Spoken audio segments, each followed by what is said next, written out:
Gorsia education YouTube channel पर सभी का हार्दिक स्वागत। आज अपन अध्ययन करेंगे कक्षा 12 की हिंदी साहित्य की पुस्तक सरयू का पाठ है अलोपी नामक संस्मरण है और जिसकी लेखिका है महादेवी वर्मा। तो इस संस्मरण का और लेखिका महादेवी वर्मा का जीवन परिचय पूर्व में पढ़ चुके हैं।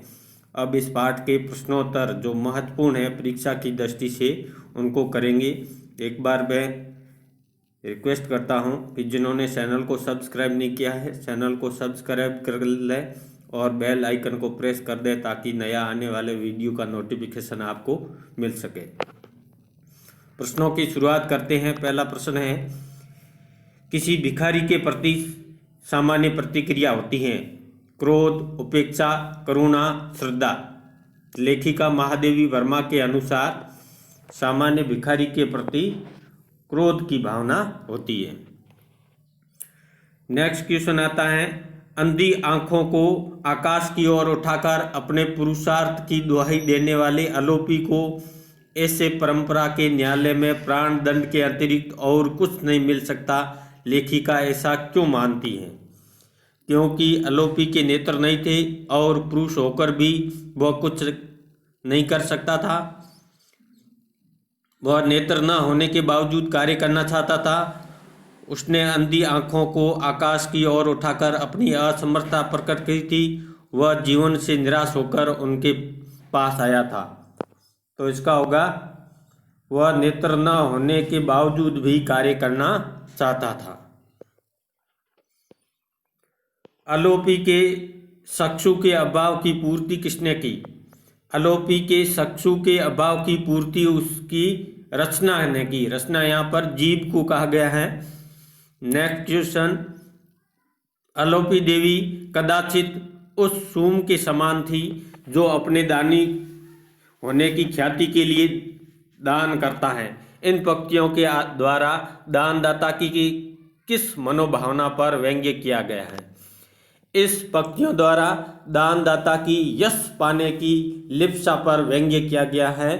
यश या कीर्ति पाने की लिप्सा पर व्यंग्य किया गया है। नेक्स्ट क्वेश्चन आता है, तुम कौन सा काम कर सकते हो पूछने पर अलोपी ने अपने लिए किस कार्य का प्रस्ताव रखा? अलोपी ने कहा कि महादेवी तथा उनके छात्रावास की बालिकाओं के लिए ताजा और सस्ती सब्जियां लाया करेगा। नेक्स्ट लघु उत्तरात्मक प्रश्न है, भिखारी का स्वर सुनकर लेखिका की क्या प्रतिक्रिया थी? महादेवी के द्वार पर किसी का स्वर सुना, पहले सोचा कि वह उठे न, आने वाले को असमय आने का दंड मिलना चाहिए। फिर उसने सोचा कि कोई भिखारी आया होगा, उसको लौटा देना उनकी अशिष्टता होगी। अतः भिखारी की आवश्यकता से अधिक शिष्टता की रक्षा के लिए वह काम छोड़कर उठी और द्वार पर जाकर उसे पुकारा। नेक्स्ट क्वेश्चन आता है, हम सहज भाव से अपनी उलझी कहानी नहीं कह सकते। दीनहीन वर्ग और संपन्न वर्ग की जीवन कथा का अंतर स्पष्ट करते हुए लेखिका महादेवी वर्मा के क्या विचार हैं? दीनहीन वर्ग का जीवन खुली किताब है, उनमें दुराव छिपाव तथा दोहरापन नहीं है। संपन्न वर्ग के जीवन में बाहर कुछ तो भीतर कुछ और है। इसकी शालीनता केवल प्रदर्शन के लिए है। दीनहीन वर्ग इसी कारण अपनी जीवन कथा बिना व्यवधान के कह सकता है, किंतु संपन्न वर्ग के लिए ऐसा करना आसान काम नहीं है। नेक्स्ट क्वेश्चन आता है, आज के पुरुष का पुरुषार्थ विलाप है। लेखिका ने किस आशय से ऐसा कहा है? लेखिका ने अनुभव किया कि आज पुरुष कर्तव्यनिष्ठ तथा परिश्रमी नहीं है। वे श्रमपूर्ण कठोर जीवन न बिताकर अपनी निराशा और अभावों की शिकायतें करते रहते हैं।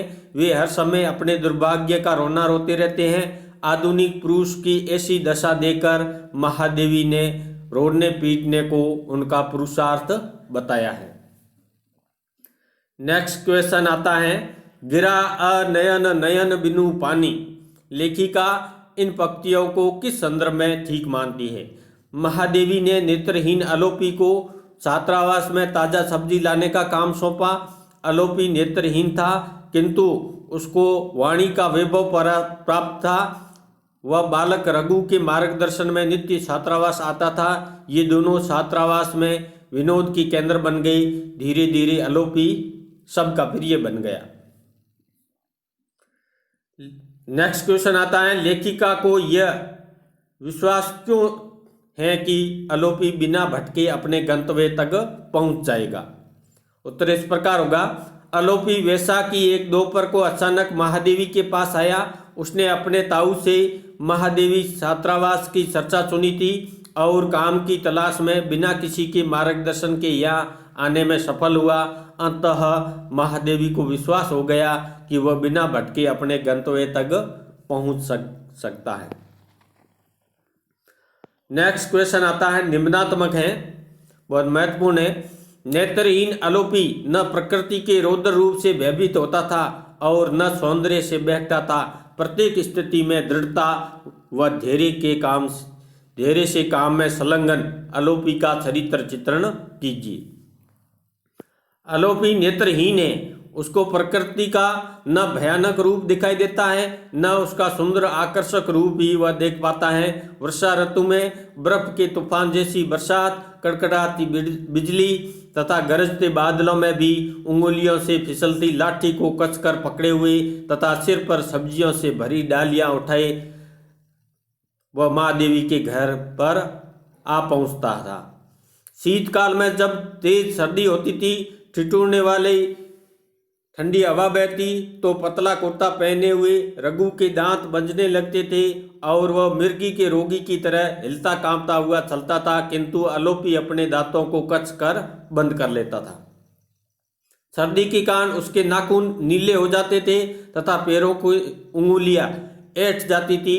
वह दृढ़ता के साथ अपने पैरों को भूमि पर रखता था। तेज गर्मी पीस कर उसकी धूल को उड़ा देना चाहती थी।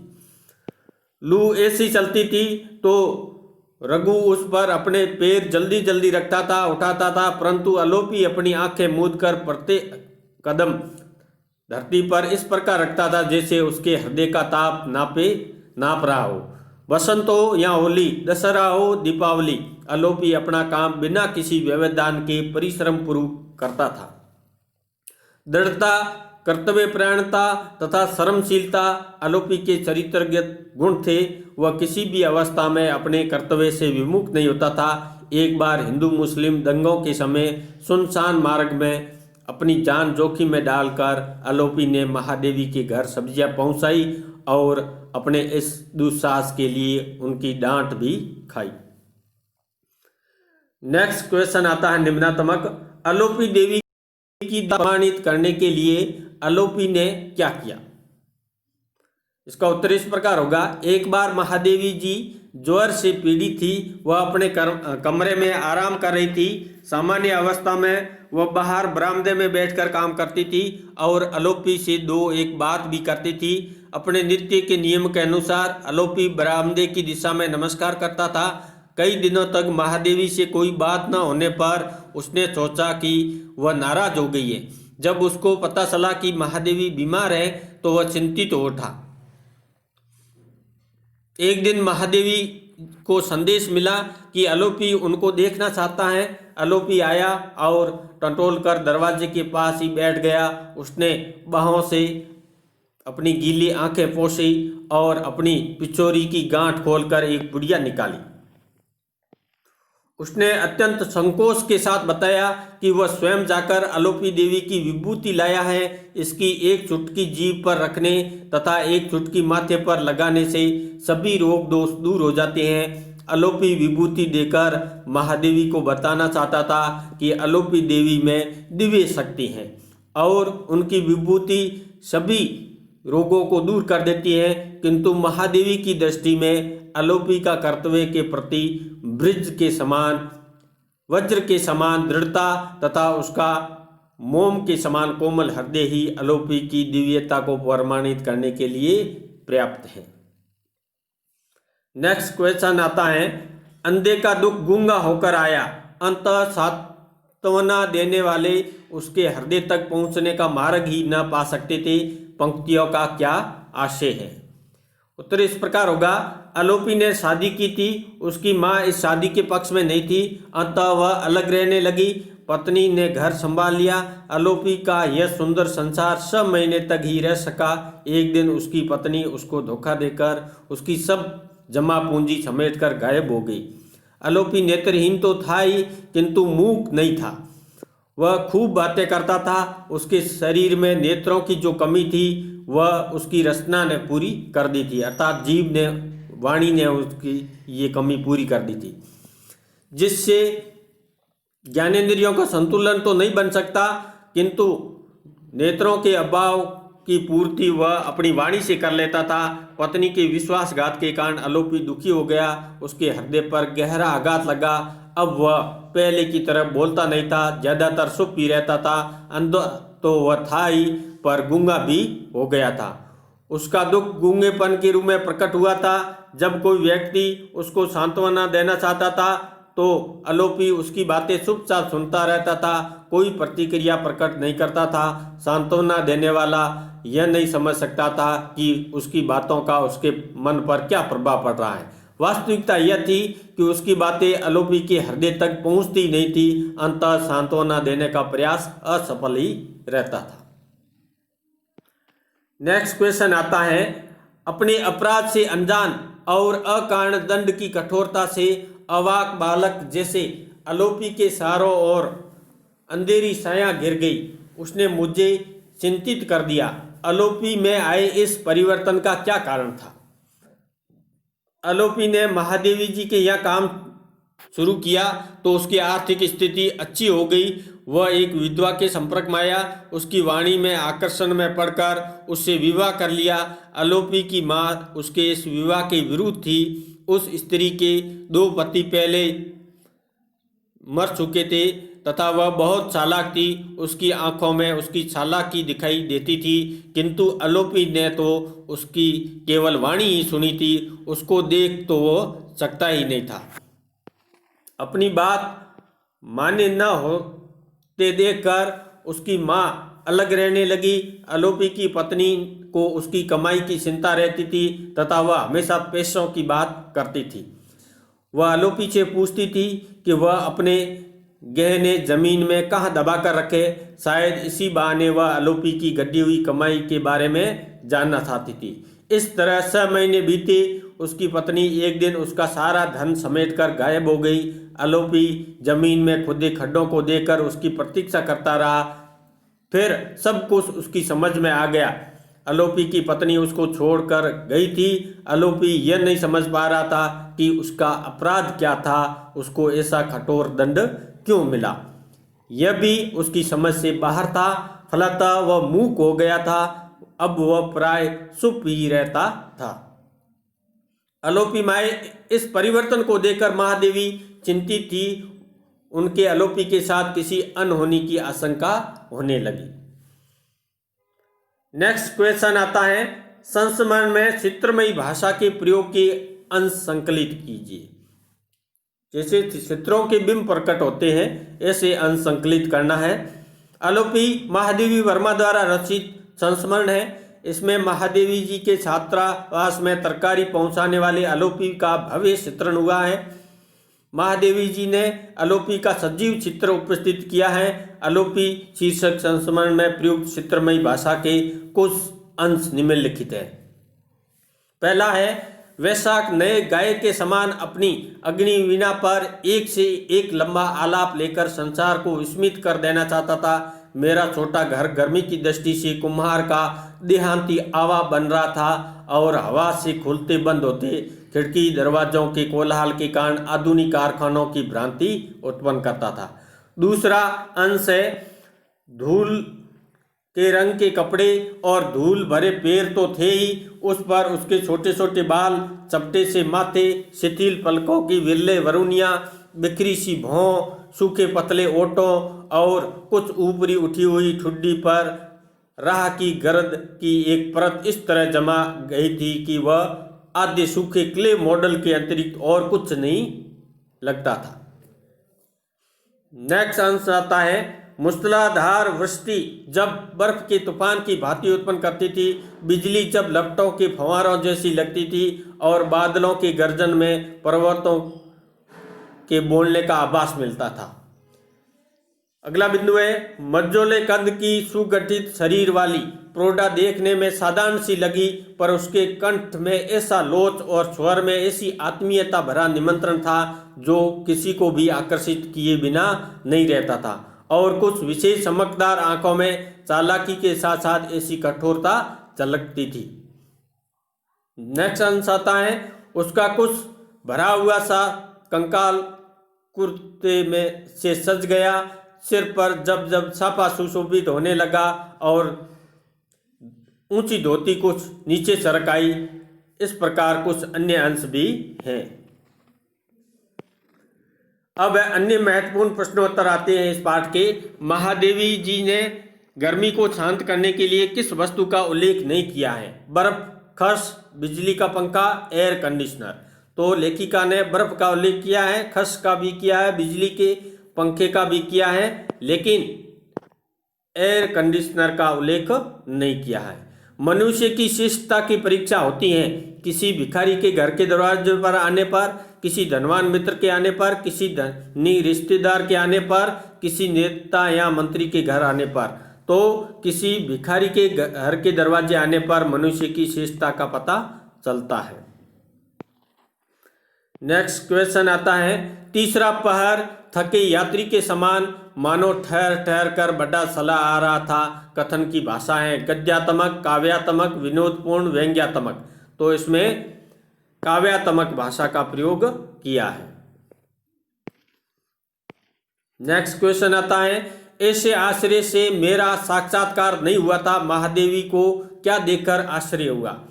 माता के साथ पैसों के लिए झगड़ते हुए किशोर, निर्धन पिता की संपत्ति छीनने वाले पुरुषार्थ युवक, जन्म से अंधा होने पर भी काम की लगनशील अलोपी, उपयुक्त में से कोई नहीं। तो इसका उत्तर होगा जन्म से अंधा होने पर भी काम के लिए लगनशील अलोपी। अलोपी देवी के द्वार पर किसको याचक बनकर उपस्थित होना पड़ा? अलोपी का पिता, अलोपी का माता, रघु, अलोपी के पिता को। अति लघु उत्तरात्मक प्रश्न आते हैं। अलोपी पाठ किस गद्य विद्या की रचना है? अलोपी पाठ संस्मरण गद्य विद्या की रचना है। अलोपी कौन था? अलोपी अपने पिता का नेत्रहीन पुत्र था। नेक्स्ट क्वेश्चन है, अलोपी को अलोपी नाम से क्यों पुकारा जाने लगा? अलोपी का जन्म अलोपी देवी के वरदान के कारण हुआ था, अतः उसका नाम अलोपी रखा गया था। अलोपी महादेवी जी के पास क्यों आया था? अलोपी महादेवी जी के पास काम की तलाश में आया था। अलोपी के चरित्र का प्रमुख गुण क्या था? अलोपी के चरित्र का प्रमुख गुण कर्तव्य पर दृढ़ रहना तथा कठोर परिश्रम करना था। नेक्स्ट क्वेश्चन आता है, किसी भिखारी के द्वार पर आने और कुछ मांगने पर मनुष्य के किस गुण की परीक्षा होती है? किसी भिखारी के द्वार पर आने और कुछ मांगने पर मनुष्य की शिष्ट व्यवहार की परीक्षा होती है। नेक्स्ट क्वेश्चन, महादेवी को धूल से सना अलोपी कैसा लगा? धूल से सना अलोपी महादेवी को आधे सूखे क्ले मॉडल की तरह लगा। क्ले मॉडल मतलब मिट्टी का मॉडल होता है, उसको कहा गया है। नेक्स्ट क्वेश्चन, पर जब से अप्रसन्न होने की सीमा पार हो चुकी कहने से महादेवी का क्या आशय है? महादेवी ने अपने क्रोध पर नियंत्रण कर लिया, अब वह क्रोधित नहीं होती है। नेक्स्ट क्वेश्चन, जो भक्तिन के विवेक को रुचे वह मुझे स्वीकृत है, महादेवी ने ऐसा क्यों कहा? महादेवी का भोजन भक्तिन बनाती थी, वह जो सब्जी बनाती थी वही महादेवी खा लेती थी। एक बार जब अपनी लंबी अकर्मण्यता पर लज्जित हमारे हिंदू मुस्लिम भाई वीरता की प्रतियोगिता में भाग ले रहे थे, महादेवी का संकेत किस ओर है? तो इसमें महादेवी का संकेत हिंदू मुसलमानों के बीच होने वाले हिंसक दंगों की ओर है। महादेवी भक्तिन से क्या सुनकर विस्मित हो गई? भक्तिन ने बताया कि आलोपी विवाह कर रहा है। यह सुनकर महादेवी विस्मित हुई। नेक्स्ट क्वेश्चन है, आलोपी इस ढहते हुए स्वर्ग में 6 महीने रह सका कहने का क्या तात्पर्य है? आलोपी इस ढहते हुए स्वर्ग में 6 महीने रह सका कहने का तात्पर्य है कि आलोपी का वैवाहिक जीवन 6 महीने तक ही चल सका। उसके बाद उसकी पत्नी उसे छोड़कर चली गई। नेक्स्ट क्वेश्चन, अपने विवाह से पूर्व आलोपी कैसा था तथा विवाह के बाद कैसा हो गया था? अपने विवाह से पूर्व आलोपी उत्साह और आत्मविश्वास से भरा था। विवाह के बाद उसके ये गुण खत्म हो गए, नष्ट हो गए। आलोपी द्वारा विवाह करना क्या आपकी दृष्टि में उसकी भूल थी? मैं इसको भूल नहीं मानता, क्योंकि मानव प्रकृति के कारण ही आलोपी उस स्त्री के प्रति आकर्षित हुआ था। नेक्स्ट क्वेश्चन आता है, आलोपी के जीवन तथा मृत्यु के बारे में महादेवी का क्या कहना है? महादेवी आलोपी के जीवन को नियति का व्यंग्य तथा मृत्यु को संसार के सल का परिणाम मानती है। महादेवी के मन में आलोपी के प्रति कौन सा भाव है? महादेवी के मन में आलोपी के प्रति ममता का भाव है। लघु उत्तरात्मक प्रश्नोत्तर आते हैं। आलोपी कौन था? महादेवी के साथ उसका परिचय किस प्रकार हुआ? आलोपी एक नेत्रहीन 23 वर्षीय युवक था। उसके पिता जीवित नहीं है। माँ फेरी लगाकर सब्जी बेचती है। अपने ताऊ से उसने महादेवी के विद्यापीठ का नाम सुना। उसे यह अच्छा नहीं लगा कि बुढ़ी माँ मेहनत करे और वह घर पर बैठा रहे। अंततः वह काम की तलाश में महादेवी के पास आया है। नेक्स्ट क्वेश्चन, पाठ आलोपी के आधार के प्रारंभ में महादेवी ने गर्मी की ऋतु तथा अपने घर के बारे में क्या बताया है? आलोपी शीर्षक संस्मरण के आरंभ में महादेवी ने बताया कि जब आलोपी उसके पास आया तब वैशाख का महीना था। गर्मी बहुत तेज थी। महादेवी का छोटा सा घर देहांत के किसी कुम्हार के आवा के समान गर्म था। तेज हवा चल रही थी। इस कारण मकान की खिड़की और दरवाजे बार बार टकरा रहे थे। उनसे तेज आवाज उठ रही थी। इससे मकान किसी कारखाने का भ्रम पैदा कर रहा था। नेक्स्ट क्वेश्चन आता है, बचपन से बड़ी होने तक माँ न जाने कितनी व्याख्या उप व्याख्याओं के साथ इस व्यवहार को समझाती हैं। उपयुक्त में उल्लेखित व्यवहार सूत्र क्या है, बताइए। महादेवी की माँ ने उनको समझाया कि मनुष्य को अतिथि के साथ शिष्टता का व्यवहार करना चाहिए। जब घर पर कोई अतिथि आता है तब हमारी शिष्टतापूर्ण व्यवहार की परीक्षा नहीं होती है। हम अतिथि से प्रभावित होने के कारण उसके साथ शिष्टता का व्यवहार करने की सावधानी बरतते हैं, किंतु जब द्वार पर कोई भिखारी आता है और हमारी दया की याचना के लिए हाथ फैलाता है तो उसके साथ हम तो जो व्यवहार करते हैं उसी से पता चलता है कि हम शिष्ट और सुसंस्कृत हैं या नहीं। तभी हमारी शिष्टाचार की परीक्षा होती है। नेक्स्ट क्वेश्चन आता है, किसी की पुकार सुनकर महादेवी जब द्वार पर पहुंची तो उसने क्या देखा? किसी की पुकार सुनकर महादेवी जब द्वार पर पहुंची तो उन्होंने 2 व्यक्तियों को नीम की छाया की ओर जाते देखा। उन्होंने उनको बुलाया। वे महादेवी के पास लौटे। उनमें से एक 7 वर्ष का बालक था। उसने अपने हड्डियों के ढांचे जैसे शरीर को फटे कुर्ते से ढक रखा था।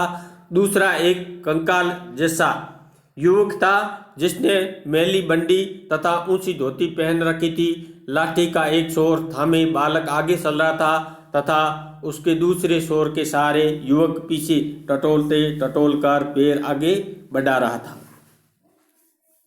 नेक्स्ट क्वेश्चन आता है, उस शरीर की निर्जीव मूर्तिमत्ता की भ्रांति और भी गहरी हो जाती थी। कथन किसके विषय में तथा ऐसा कहने का क्या कारण है? यह कथन आलोपी के बारे में है। वैशाख की गर्म दोपहरी में जब महादेवी से मिलने आया था तो उसके शरीर पर धूल की परतें जमी हुई थी। उसके कपड़े की भी धूल के रंग में रंगे हुए थे। वह आधे सूखे क्ले मॉडल का सा लग रहा था। उसकी आंखें छोटी छोटी थी। वे कच्चे कांच की मटमैली गोलियों के समान चमकहीन थी। उसको देखकर भ्रम हो गया था कि वह एक सजीव मनुष्य न होकर कोई निर्जीव मूर्ति था। तो एक बार फिर मैं रिक्वेस्ट करता हूं, जिन्होंने चैनल को सब्सक्राइब नहीं किया है सब्सक्राइब कर ले, बेल आइकन को प्रेस कर दे और वीडियो को लाइक करें, अधिक से अधिक शेयर करें। नेक्स्ट क्वेश्चन आता है अलोपी पाठ का। इस प्रकार 5 ज्ञानेंद्रियों में से ज्ञान का उचित विभाजन न हो सका, पर उसके परिणाम स्वरूप संतुलन नहीं बिगड़ा। क्या तात्पर्य है? आँख, कान, नाक, जीभ, त्वचा, ये 5 ज्ञानेंद्रियां हैं जो अलग अलग विषयों का ज्ञान कराती है। अलोपी अंधा था, अंत देखकर किसी वस्तु के बारे में नहीं जान सकता था, वह लाचार था, उसकी आंखों की कमी उसकी जीवा ने पूरी कर दी थी। इस तरह ज्ञान का 500 इंद्रियों में उचित विभाजन तो नहीं हो सका था, किंतु कुल मिलाकर ज्ञान की मात्रा संतुलित ही बनी रही। नेक्स्ट क्वेश्चन आता है, अलोपी देवी कदाचित उस उदार सूम के समान थी जो अपने दानी होने की ख्याति के लिए दान करता है, याचक की आवश्यकता पूर्ति के लिए नहीं। अलोपी देवी की तुलना किसी उदार कंजूस से करने का क्या कारण है? अलोपी का जन्म अलोपी देवी के वरदान स्वरूप हुआ था, किंतु वह नेत्रहीन था। देवी ने याचक अलोपी के पिता को एक पूर्ण स्वस्थ पुत्र भी नहीं दिया। इससे देवी उदारता तो प्रतीत होती है, किंतु वह कंजूस भी थी। अतः याचक को मुंह मांगा वरदान नहीं देती है। इसी कारण लेखिका ने उसकी तुलना उदार कंजूस दानी मनुष्य से की है। नेक्स्ट क्वेश्चन आता है, अंधी आंखों को आकाश की ओर उठाकर अपने पुरुषार्थ की दुहाई देने वाले अलोपी को ऐसी परंपरा के न्यायालय में प्राण दंड के अतिरिक्त और कुछ नहीं मिल सकता था। क्या आप मानते हैं कि इन पंक्तियों में महादेवी अलोपी के दुखद अंत का संकेत दे रही हैं? उत्तर इस प्रकार होगा, अलोपी पुरुषार्थी था, किंतु इस संसार में परिश्रम से भागने तथा दूसरों के श्रम पर जीने की ही परंपरा है। अलोपी ने अपने कठिन परिश्रम से धन कमाया, किंतु उसकी चालाक और धोखेबाज पत्नी ने वह सब उससे छीन लिया और उसे धोखा दिया। इससे आहत अलोपी निर्धन हो गया। पराक्रमी अलोपी को दुनिया से जीने नहीं दिया। कहानी तथा नाटकों से पूर्व में भी उसके अंत के सूचक बिंदु बीज होते हैं। उपयुक्त पंक्तियां भी इस संस्मरण के नायक अलोपी के जीवन के अंत की पूर्व सूचना दे रही है। नेक्स्ट क्वेश्चन था, प्रस्ताव अभूतपूर्व था। महादेवी के समक्ष अलोपी ने क्या प्रस्ताव रखा तथा वह अभूतपूर्व क्यों था? अलोपी अंधा होते हुए भी कार्य कर सकता था। उसने महादेवी वर्मा से उसके विद्यालय तथा घर के लिए ताजी सब्जी लाने का प्रस्ताव रखा था। यह अभूतपूर्व लगा था क्योंकि अलोपी अंधा था। नेक्स्ट क्वेश्चन आता है, अपने दुर्बल कंधों पर कर्तव्य का गुरु भार लादकर कौन लौटे तथा क्यों? उत्तर इस प्रकार होगा, तुम यहाँ क्या काम कर सकते हो? पूछने पर अलोपी ने महादेवी के समक्ष उनके तथा छात्रावास की बालिकाओं के लिए देहांत से ताजा और सस्ती सब्जियां लाने का प्रस्ताव रखा। महादेवी उसकी नेत्रहीनता के कारण शंकित थी, किंतु अलोपी ने रघु की सहायता से काम सफल होने का विश्वास दिलाया। महादेवी ने अलोपी का निवेदन स्वीकार कर लिया और शारीरिक रूप से दुर्बल एक युवक तथा उसके बालक साथी को कर्तव्य पालन का भारी दायित्व सौंप दिया। नेक्स्ट क्वेश्चन आता है, अलोपी द्वारा महादेवी की पसंद पूछने पर उनके सामने क्या कठिनाई उत्पन्न हुई? अलोपी ने जानना चाहा कि महादेवी को कौन कौन सी सब्जियां पसंद है। इस प्रश्न ने महादेवी के सामने संकट पैदा कर दिया। कुछ सब्जियां तो डॉक्टरों ने महादेवी के लिए वर्जित बना रखी थी, वैसे भी उनको खिचड़ी, दलिया, फल, दही आदि पर कुछ दिन बिताने होते थे। शेष दिन वह वही सब्जी खा लेती थी जो भक्तिन अपने विवेक के अनुसार बनाती थी। इस तरह अपनी पसंद के अनुसार खाने का प्रश्न ही नहीं था, इसलिए उनके सामने कठिनाई उत्पन्न हो गई थी। नेक्स्ट क्वेश्चन आता है, अलोपी तथा रघु के साथ छात्रावास में कैसा व्यवहार होता था? अलोपी तथा रघु महादेवी के घर और छात्रावास को सब्जियां देता था। अलोपी नेत्रहीन था तथा रघु छोटा बालक था। वे छात्रावास को सब्जियां लेकर जाते थे तो प्रारंभ में वहाँ के लोगों के विनोद का केंद्र बन गए थे। धीरे धीरे छात्रावास की बालिका तथा कर्मचारी आलोपी की बातें सुनकर उससे प्रभावित हुए। अब आलोपी सभी का प्रिय बन गया था। वह घंटों वहाँ बैठकर महाराजीन, बारी आदि की बातें करता था। बालिकाएं उनके चारों ओर चिड़ियों की तरह चहकती रहती थी। नेक्स्ट क्वेश्चन आता है, मैं अपने ढपोर सिंह की न्याय का महत्व समझ गई, तब मेरा मन अपने ऊपर खींच उठा। ढपोर सिंह की न्याय से महादेवी का क्या आशय है? उत्तर इस प्रकार होगा, आलोपी छात्रावास की बालिकाओं को निःशुल्क फल देता था।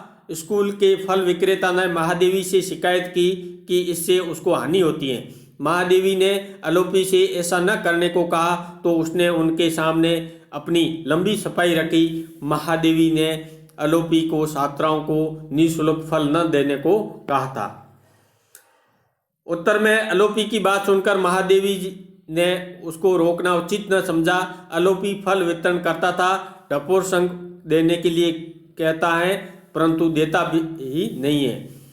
महादेवी ने आलोपी से कहा कि वह छात्राओं को मुफ्त फल न दे, किंतु उसे रोका नहीं। यही महादेवी की ढपोर सिंह की न्याय है।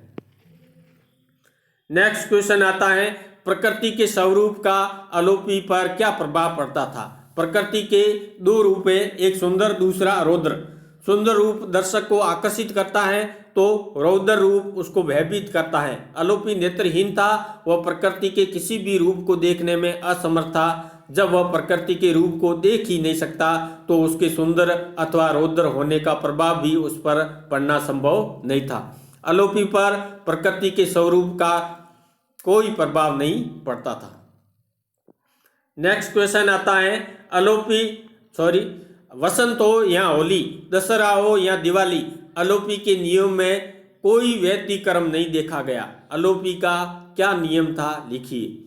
उत्तर इस प्रकार होगा, आलोपी को महादेवी तथा छात्रावास की छात्राओं के लिए नित्य ताजा और सस्ती सब्जियां लाने की जिम्मेदारी दी गई थी। आलोपी कर्तव्य परायण था, वह नित्य सब्जियां पहुंचाने का काम पूरा करता था। गर्मी, सर्दी, बरसात आदि ऋतुओं तथा होली, दिवाली, दशहरा इत्यादि त्योहारों के कारण भी उसका काम प्रभावित नहीं होता था। नित्य समय से ताजी और सस्ती सब्जियां ध्यान से लाकर महादेवी के यहाँ पहुंचाना आलोपी का नियम था। नेक्स्ट क्वेश्चन आता है, तुम हृदय के भी अंधे हो, महादेवी ने ये किससे कहा तथा क्यों? आलोपी पाठ के आधार पर लिखिए। उत्तर इस प्रकार होगा, एक बार प्रयाग में हिंदू मुस्लिम दंगे हो रहे थे। आलोपी ने पहले से दूनी बड़ी सब्जियों से भरी डलिया उठाई और रघु को लेकर सुनी गलियों में होकर महादेवी के यहाँ जा पहुंचा। उसके इस दुस्साहस को देखकर महादेवी को क्रोध आया और उन्होंने आलोपी से कहा, तुम आंखों के ही नहीं हृदय के भी अंधे हो। कहने का कारण यह था, आलोपी ने उस समय अपने जीवन के लिए संभावित संकट की भी उपेक्षा की थी। यह उसकी विचारहीनता थी। इस कारण कहा उनको, तुम हृदय के भी अंधे हो। नेक्स्ट क्वेश्चन आता है, हिंसक दंगों में अपनी जान जोखिम डालकर तरकारी पहुंचाने के पीछे आलोपी ने क्या कारण बताकर महादेवी को संतुष्ट किया? एक बार प्रयाग में हिंदू मुस्लिम दंगे हो रहे थे। आलोपी ने अपने जीवन की चिंता न करते हुए रघु के साथ महादेवी के यहाँ तरकारी पहुंचाई। यह देखकर महादेवी को क्रोध आ गया। उस समय आलोपी चुपचाप वहां से चला गया। छात्रावास से लौटकर महादेवी को शांत देखकर उसने रुक रुक कर बताया कि मैट्रन ने उससे कहा था कि भंडार घर में अचार समाप्त हो गए हैं तथा बडियों में फफूंद लग गई है। केवल दाल से ही रोटी नहीं खाई जा सकती है। अंततः वह देहांत से 2 दिन के लिए सब्जियां ले आया है। उस अंधे को कोई नहीं मारेगा, किंतु वह महादेवी की आज्ञा नहीं है तो वह घर के बाहर कदम भी नहीं रखता है। 2 दिन बाद तो यह झगड़ा समाप्त हो जाएगा। यह सब कहकर उसने महादेवी को संतुष्ट किया। नेक्स्ट क्वेश्चन आता है, एक बार की घटना अपनी क्षुद्रता में भी मेरे लिए बहुत गुरु है। महादेवी किस छोटी सी घटना को अपने लिए महत्वपूर्ण बता रही है तथा इसका कारण क्या है? उत्तर इस प्रकार होगा, महादेवी ज्वर से पीड़ित थी, बीमार थी। यह पता चलने पर आलोपी स्वयं जाकर आलोपी देवी की विभूति लाया। उसने महादेवी से कहा कि उसको जीभ पर रख ले तथा माथे पर लगाने से सभी रोग दूर हो जाते हैं। यह घटना बहुत मामूली थी, किंतु इसमें महादेवी के प्रति आलोपी का आदर, प्रेम तथा सहानुभूति के भाव भरे हुए थे। इससे उसके हृदय की उच्च भावुकता प्रकट हो रही थी। चोटी होने पर भी यह घटना महादेवी के लिए महत्वपूर्ण और स्मरणीय है। नेक्स्ट क्वेश्चन आता है, महादेवी को जोड़ करने के लिए आलोपी देवी की विभूति लाया तो महादेवी क्या कहना चाहती थी, किंतु वह चुप क्यों रही? महादेवी को ज्वर से पीड़ित जानकर आलोपी स्वयं जाकर आलोपी देवी की विभूति लाया। उसने बताया कि उनको चाटने, माथे पर मलने से रोग दूर हो जाएगा।